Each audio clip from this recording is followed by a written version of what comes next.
Have you ever wondered about endangered species? Well, maybe not, considering many organisms that live currently are slowly becoming a part of the long list of critically endangered species. Or maybe you've wondered about them, perhaps which species are on there and why. The vaquita, with the name that translates to little cow in Spanish, has won the hearts of the few people that are aware of their existence. They range from being 4 to 5 feet long, can be 65 to 200 pounds, and have a lifespan of around 20 years.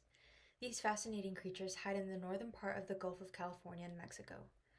Although this area is full of life, the Gulf of California and Mexico is a risky place to be in for the vaquitas.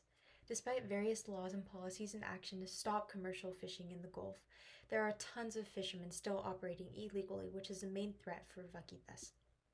Vaquitas are not direct targets of fishing, considering they're not hunted for certain reasons. However, they are at risk because they share the same area with the valuable fish known as the titoba. The titoba is believed to hold healing properties and is hunted for its swim bladder that can be used for Chinese medicines. Fishermen can earn around $4,000 for each pound of titoba swim bladder that is acquired, which is equivalent to around half a year's worth of fishing. Although vaquitas avoid boats with active engines, they are caught as bycatch and drown because of their entanglement in fish nets. This said, many vaquitas have lost their lives by drowning in gill nets, which are permanently banned in July of 2017, but are still illegally used. Vaquitas use a trait they share with other cetaceans. Cetaceans is a group that includes whales, dolphins, and porpoises, which is the category the vaquita is under. More specifically, this trait is assumed to be shared with all odontocete, which are all-toothed whales. This shared trait is echolocation. Echolocation works by emitting short-duration sounds that bounce off of objects in the environment and is used by 20% of mammals to communicate and navigate around their environment. Vaquitas emit a broad range of frequency sounds over a short period of time. Each frequency is specific to the motive of the vaquita. Low-frequency sounds with a high amplitude are used for detection, while mid-frequency sounds have low energy levels, so they're not as practical to the vaquita.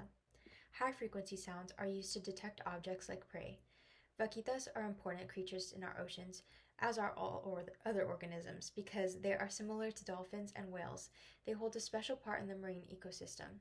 They're top prey for sharks and killer whales, and they are also responsible for keeping species of smaller fish in check. So they function as the middleman in the marine food web, and without them, there would be an imbalance in the food web. This said, their population has rapidly declined, and Sea Shepherd has currently said that in 2024 there are 6 to 8 vaquitas left in today's ocean. Although there have been efforts to protect them by the Mexican government, NOAA, the World Wildlife Foundation, and more, these shy creatures are still on the brink of extinction. Thank you for listening, and I hope you learned something new.